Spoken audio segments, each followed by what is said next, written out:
This is the Mason Mill Park that you may not have experienced before. It's the park after dark. It's the wetlands that are really inaccessible to humans, where we find coyotes. We find bobcats. There is so much biodiversity, including rare animals like this one, and common animals like squirrels and rabbits. There are also surprising creatures like this mink that we oftentimes see on our wildlife cameras. I am Ranger Jonah McDonald, the DeKalb County Park Naturalist, right here at Mason Mill Park. And today, I get to take you on a journey through the areas of the park that are usually unseen. In this video, you will see 17 different species of animals, and that's only a small fraction of the number of creatures that live right here in our park. This park itself is right in between major highways, dense neighborhoods, and shopping centers. So why is there so much biodiversity? Well, the first answer is that animals are resilient and life finds a way. So even creatures that don't even usually live in this ecosystem, like this yellow-crowned night heron, look at that. Like a yellow-crowned night heron can find a space even in an urban setting. But the second answer is that certain animals, like these North American beavers, build a habitat that allows for biodiversity. An aquatic habitat, particularly of slow-moving or standing water, is the perfect place for small creatures to thrive. And those small creatures, in turn, become food for larger creatures like this river otter.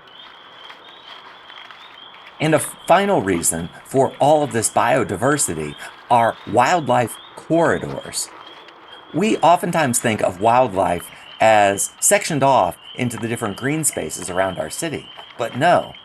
These river otters that we see before us now might have been over at Lowwater Preserve, or at Clyde Shepherd Nature Preserve, or even as far east as Tucker very recently. This muskrat might be moving between Medlock Park and Mason Mill Park. And the creeks and forested corridors between our green spaces allow animals to have a large enough territory that they can find the food that they need. I love watching these videos of all the different creatures at our park. But the thing I'm really excited about during this particular time are the new biodiversity that are being created, the baby animals.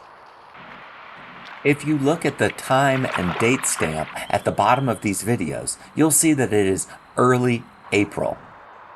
And we start to see our first babies, like this itty-bitty eastern cottontail rabbit. This species is the most common at Mason Mill, and a baby rabbit is a sign of the coming springtime. Though the baby rabbit may be cute, I sure find these otters cute. Though, are they playing or are they fighting? They require the aquatic ecosystem created by these beavers.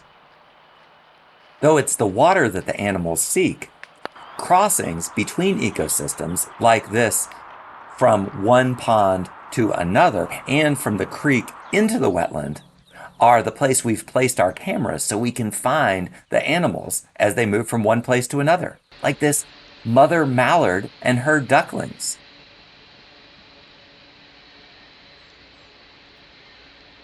Mom's already teaching her babies how to find food in the mud. And mallards aren't the only kind of duck that raises their young right here at Mason Mill. This is a wood duck mommy and her 1, 2, 3, 4, 5, 6, 7, 8, 9 babies.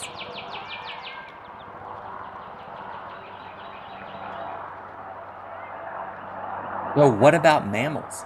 We saw the baby eastern cottontail rabbit earlier, and this is an adult deer. I have yet to see any baby white-tailed deer.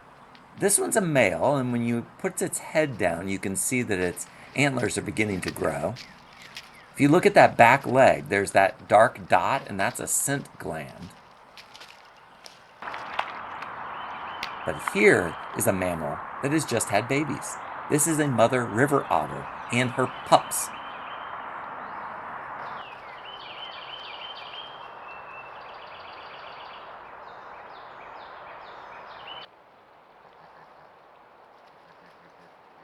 The babies will stay with her for most of the year until they're full grown, and then they'll go off on their own as well. I love to watch how aware the mother otter is of where her babies are at all times. Now, this is an intriguing creature. This is a juvenile hawk, but as I look at it, I notice that in its left talon, there is some kind of food. That's probably why it's on the ground. But what kind of food is it? I would expect a crayfish, but when I zoom in, I think that's a baby turtle. And it's kind of struggling to get at this baby turtle, though it's still holding it right there in its talon. I know otters will eat turtles, but I really don't know how a bird of prey will get through that hard shell. And now we're almost at the end of our time together, and we have yet one more species. This is an opossum. It may be male or female, and if it's female, it might have babies in its pouch. Even the Canada geese have babies. So I'm excited to have gotten to take you on a little journey through the biodiversity at Mason Mill Park and to get to view many of the new families forming at the park this spring. This is Ranger Jonah with DeKalb County and a mother river otter and 2 pups. I'll see you soon.